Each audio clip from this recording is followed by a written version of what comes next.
What's going on, everybody? So I forgot to talk about this. I think it's extremely important. I did it a while ago.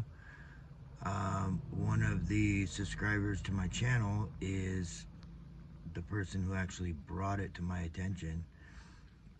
It's something that I did, but I did certainly overlook it with saying something to you guys. One thing that you have to do to free yourself is to forgive the narcissist. It's not an easy thing to do.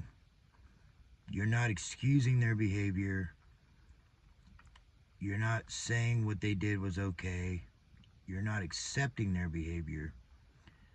You're accepting that it happened.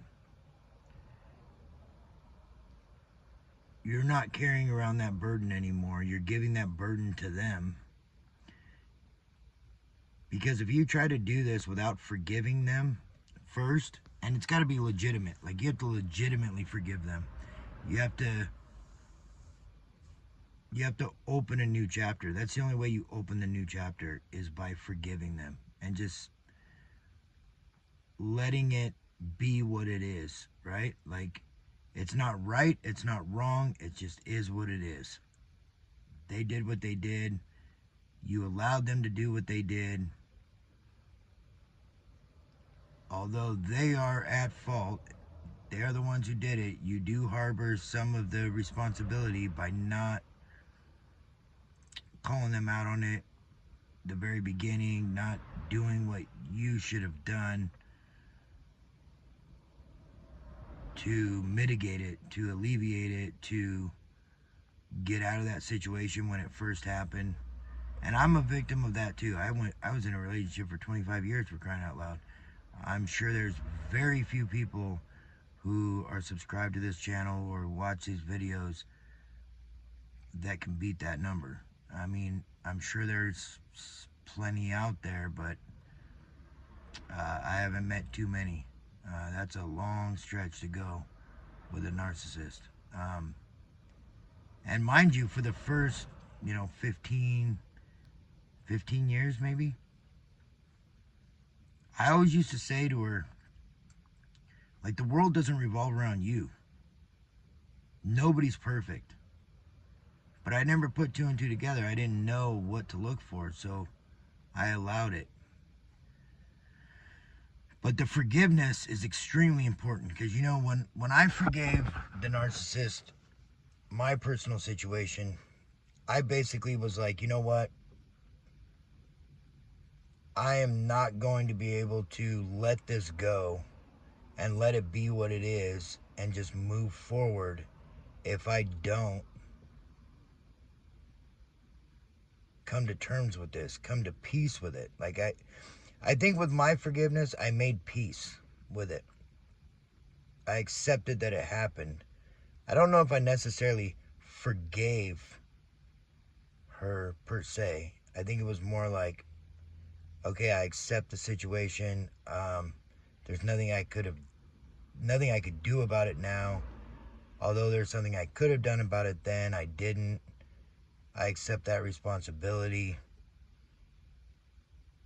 I want nothing to do with her ever again. But I am going to let this go so I can be at peace and I can move on. So I don't carry that burden with me and I'm unable to be successful in my next relationship because I carried that with me. That's pretty much what it was for me. It was just a matter of, I won't be able to move on without doing this. And I think, again, these are all just my opinions, but I think that probably holds true for most people. Because if you don't forgive them, that means you're not at peace with the situation and what happened. And whether you want to admit it or not, you're not going to move on if you don't have peace with the situation. It's not going to happen. You have to accept that it happened and move forward, or forget it, right? So, anyway, that's all I have for today.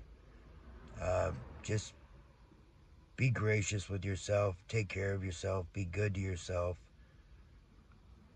be who you are unapologetically,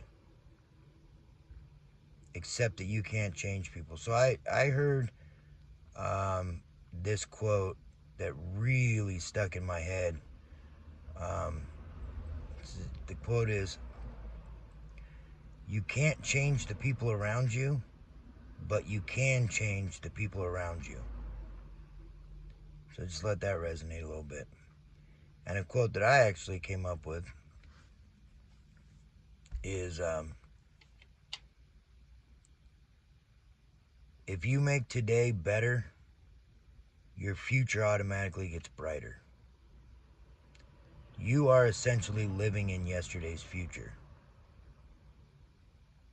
So what you set up for your life to be today is what it's going to be by what you did yesterday. Tomorrow may never come. You shouldn't live for it. But whoever you determined the person today is going to be from yesterday is who that person is going to be. And I think it all starts with where you wake up, how you wake up. Do you wake up being thankful and at peace, or do you wake up being pissed off and angry and upset? I think that is where the difference lies. The one thing, there's Jordan Peterson. I watch some of his stuff. And he's got the 12 laws and all that BS or whatever the fuck all that is. I don't know, keep track of it that much. But the one thing that he said that, you clean your room, right? You clean your room. Like, it cleans up your life. It makes you feel better. So what I always do in the morning when I get up, like I wake up, I thank God for, my peace and for another day. And then I get up. I don't lay there in bed for any amount of time. I just say my piece, I say thanks, and then I get up and I just start moving. First thing I do, obviously, is go to the bathroom. And then after I go to the bathroom, I go back in and I make my bed. So I'm not inclined to lay back down in it. It's worked for me. Maybe try it out. I don't know.